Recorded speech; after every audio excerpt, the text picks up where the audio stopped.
नाशिकमधील टीसीएस अत्याचार आणि धर्मांतरण प्रकरणातील आरोपी निदा खानला अटक, तर निदा खानला छत्रपती संभाजीनगरमधून अटक। निदा खानला आज कोर्टात हजर करण्याचीही शक्यता। निदा खानला लपवण्यामागे एमआयएम जलील यांची चौकशी करा। निदा खानच्या अटकेनंतर शिरसाठांचा जलील यांच्यावर आरोप, तर निदा खान मुंबई ठाण्यात न जाता संभाजीनगरलाच कशी येते यामागचा मास्टरमाइंड समोर यायला हवा। शिरसाठांकडून एसआयटी चौकशीचीही मागणी।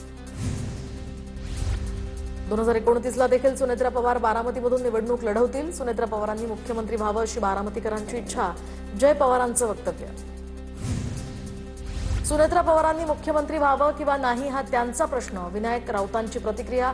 तर 2029ला भाजप स्वतःच्या ताकदीवर निवडणूक लढवणार आणि शिंदेंची सेना आणि राष्ट्रवादीला भाजप बाजूला फेकून देणार, विनायक राऊतांची भाजपवर टीका। उपमुख्यमंत्री शिंदेंच्या हेलिकॉप्टरला वादळाचा फटका, हेलिकॉप्टर वादळात अडकलं। महालक्ष्मी रेसकोर्सवरून लग्नासाठी मुरबाडला जात असताना जुहू एअरपोर्टवर करावं लागलं इमर्जन्सी लँडिंग। एकनाथ शिंदेंचं नशीब चांगलं होतं, पण त्यांनी काळजी घेतली पाहिजे। एकनाथ शिंदेंच्या हेलिकॉप्टरला काल वादळाचा फटका बसला होता, त्यावर बच्चू कडूंचीही प्रतिक्रिया। पश्चिम बंगालमधील ममता बॅनर्जींचं मंत्रिमंडळ बरखास्त, ममता बॅनर्जींनी मुख्यमंत्रीपदाचा राजीनामा न दिल्यानं हा निर्णय। राज्यपाल RN रवी यांनी लेखी आदेश देत मंत्रिमंडळ बरखास्त केले। ममता बॅनर्जींच्या सरकारचा 5 वर्षांचा कार्यकाळ काल संपला। तर केंद्रीय गृहमंत्री अमित शहा 2 दिवसांच्या पश्चिम बंगालच्या दौऱ्यावर। पश्चिम बंगालमध्ये सरकार स्थापन करण्यासाठी आज बैठक, अमित शहांच्या उपस्थितीमध्ये आमदारांची बैठक। भाजप नेते सुवेंदू अधिकारी यांचं नाव जवळपास निश्चित। मुख्यमंत्री देवेंद्र फडणवीस उद्या बंगालच्या दौऱ्यावर, तर पश्चिम बंगालच्या मुख्यमंत्र्यांच्या शपथविधीसाठी उपस्थित राहणार। तर एनडीए शासित प्रदेशातील सर्वच मुख्यमंत्र्यांना पश्चिम बंगालच्या शपथविधीसाठी निमंत्रण। तामिळनाडूमध्ये राजकीय घडामोडी वाढल्या, सीपीआय आणि सीपीएम पक्षाच्या आज स्वतंत्र बैठका। बैठकीमध्ये पुढची भूमिका ठरवण्यावर चर्चा होणार। थलपतींच्या टीव्हीकेला पाठिंबा द्यायचा की नाही याचा निर्णय होणार। टीव्हीके पक्षाला बहुमतासाठी अजून 5 आमदारांच्या पाठिंब्याची आवश्यकता। तामिळनाडूमध्ये स्थानिक पक्ष एकत्र येऊन नवं समीकरण बांधणार असल्याची चर्चा, तर एआयडीएमकेनं डीएमकेकडे पाठिंबा मागितल्याची स्टॅलिन यांच्या आमदारांच्या बैठकीत माहिती। एआयडीएमकेकडून सत्ता स्थापनेसाठी छोट्या पक्षांची संवाद सूत्रांची माहिती। तामिळनाडूमध्ये सत्ता स्थापनेसंदर्भात विजय थलपतींकडून पुन्हा राज्यपालांची भेट, तर आधी बहुमताचा आकडा सादर करा मगच शपथविधी, राज्यपाल आर्लेकरांची भूमिका, सूत्रांची माहिती। सत्ता स्थापनेसाठी पुरेसं संख्याबळ असणं गरजेचं, तामिळनाडूचे राज्यपाल राजेंद्र आर्लेकर यांचं वक्तव्य। तर बहुमत नसल्यामुळे विजय थलपतींच्या टीव्हीके पक्षाला सरकार स्थापनेचं निमंत्रण दिलं नाही, राजेंद्र आर्लेकरांची ही प्रतिक्रिया। महाराष्ट्र प्रत्येक पाऊल जपून टाकतो, टीव्हीके पक्षाच्या काही विचारधारा आहे का, संजय राऊतांची ही टीका। शरद पवार आज सातारा जिल्ह्याच्या दौऱ्यावर, तर राष्ट्रवादीकडून पवारांच्या दौऱ्यांसंदर्भात पोस्टर जारी। आजारपणामुळे पवार राजकीय कार्यक्रमात सहभागी झाले नव्हते, आता प्रकृती ठीक असल्यामुळे पवार पुन्हा सक्रिय होणार। रत्नागिरी सिंधुदुर्गचे खासदार निद्रिस्त, एकही खासदार कामाचा नाही, खासदारांचा आवाज बंद झाल्यानं कोकण रेल्वेचा प्रश्न प्रलंबित। विनायक राऊतांची टीका, तर कोकणातील जनतेनं निवडून दिलेले खासदार झोपलेले आहेत, विनायक राऊतांची कोकणातील खासदारांवर ही टीका। कणकवलीची निवडणूक जिंकल्यानंतर पारकरांची जागा शिंदेंच्या सेनेच्या दिशेनं, तर विनायक राऊतांचा हा दावा। तर संदेश पारकर यांच्यावर आम्ही पाणी सोडलंय, संदेश पारकर शिंदेंच्या शिवसेनेच्या वाटेवर असल्याची चर्चा।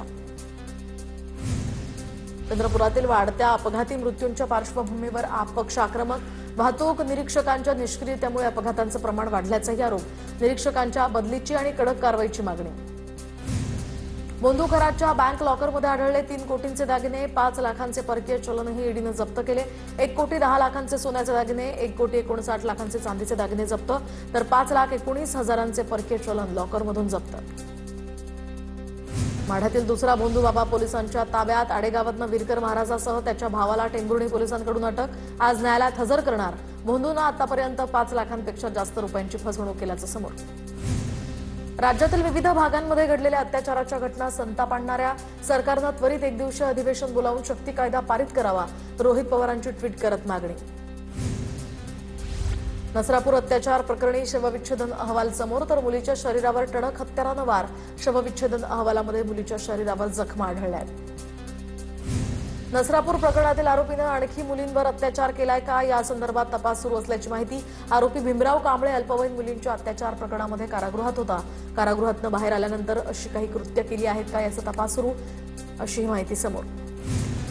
नसरापूर घटनेतील आरोपीला ठेचून काढा, दिग्दर्शक आणि अभिनेते प्रवीण तरडेंची मागणी। तर आरोपीला लोकांच्या ताब्यात देऊन मारलं पाहिजे, तरडेंचा संताप। पुण्यामध्ये पुन्हा अल्पवयीन मुलीवर अत्याचाराची घटना। तर सोरतापवाडीमध्ये अल्पवयीन मुलीवर 2 नराधमांकडून अत्याचार। पुण्यातील उरुळी कांचन पोलीस ठाण्यामध्ये गुन्हा दाखल। अल्पवयीन मुलीला निर्जनस्थळी नेत नराधमांकडून अत्याचार। बदलापूरच्या घटनेची गोवंडीमध्ये पुनरावृत्ती। गोवंडीतील नामांकित शाळेतील 45 वर्षीय शिपायाचे 6 वर्षीय विद्यार्थ्यांसोबत असभ्य वर्तन। गोवंडी पोलिसांनी आरोपी शिपाई राजेश महाकाळला अटक करत गुन्हा दाखल केलाय। पुण्यातील गणेश पेठेमध्ये अल्पवयीन मुलीवर लैंगिक अत्याचाराचा प्रयत्न। 46 वर्षीय आरोपीनं चॉकलेट देण्याच्या बहाण्यानं मुलीला दुकानात बोलावत अत्याचार करण्याचा प्रयत्न केलाय। मुलीनं आरडाओरडा करत स्वतःची सुटका करून घेतली। आरोपी दुकानदार ताब्यात। थेऊर प्रकरणातील आरोपी विरोधात 24 तासात आरोपपत्र दाखल। तर लहान मुलीला खाऊचं आमिष दाखवून अत्याचाराचा प्रयत्न। पोलिसांकडून हे प्रकरण जलदगतीनं चालवण्यासाठी तातडीनं प्रक्रिया। श्रीधर लिंबाजी कांबळे असं या आरोपीचं नाव। लोणावळ्यामध्ये पित्यानंच अल्पवयीन मुलीवर अत्याचार केल्याची धक्कादायक घटना उघडकीस। ऑगस्ट 2024 मध्ये घडलेल्या कृत्याविरोधात पीडितेनं धाडस दाखवून तक्रार दिली आहे। छत्रपती संभाजीनगरमधून हा गुन्हा लोणावळा ग्रामीण पोलिसांकडे वर्ग।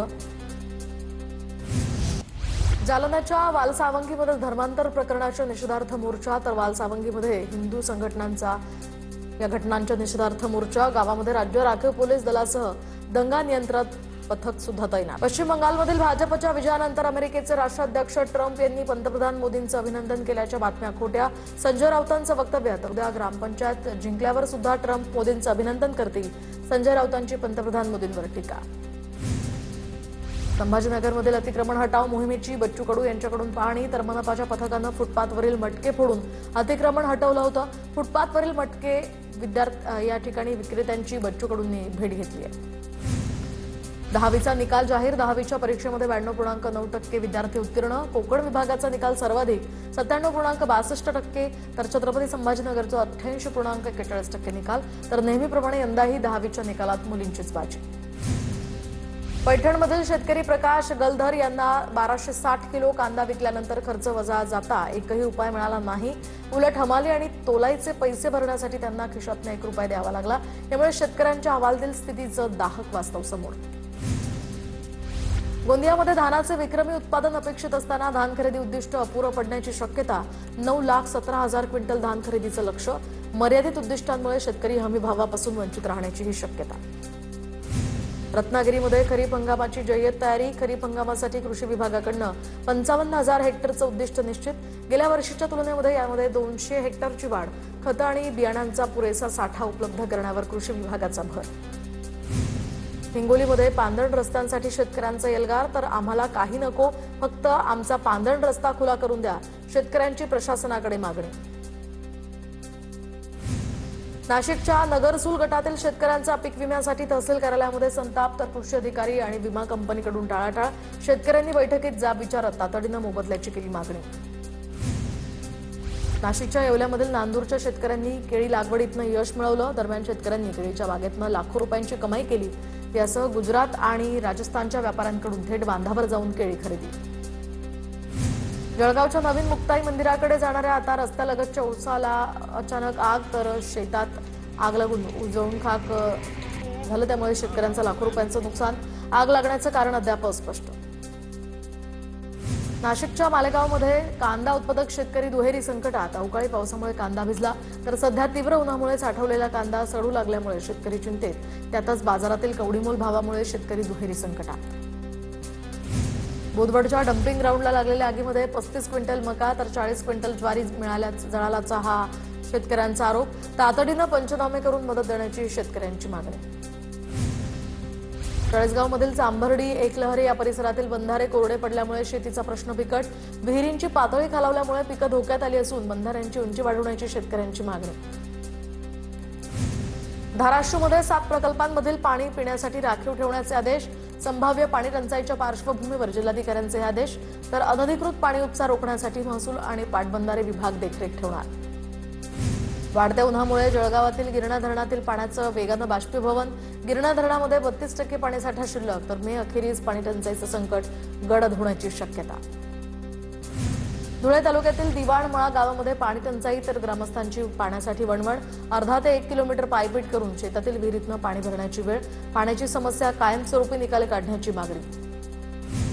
पुण्यातील 12 गावांसाठी 866 कोटींची योजना. गेल्या वर्षी दूषित पाण्यामुळे गुइलेन बॅरे सिंड्रोमचा या आजाराचा सामना करावा लागला होता. शुद्ध पाणी पुरवठा करण्यासाठी 866 कोटी 26 लाख रुपयांच्या योजनेला राज्य सरकारची मंजुरी. रत्नागिरीमध्ये पाणीसाठा 43%वर, तर मे महिन्यामध्ये पाणी टंचाईचं हे संकट गडद.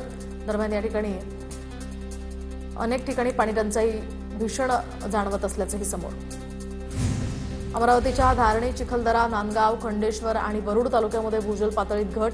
भूजल सर्वेक्षण आणि विकास यंत्रणेनं केलेल्या सर्वेक्षणात घट झाल्याचंही समोर, तर 10 तालुक्यांमध्ये भूजल स्तर दिलासादायक.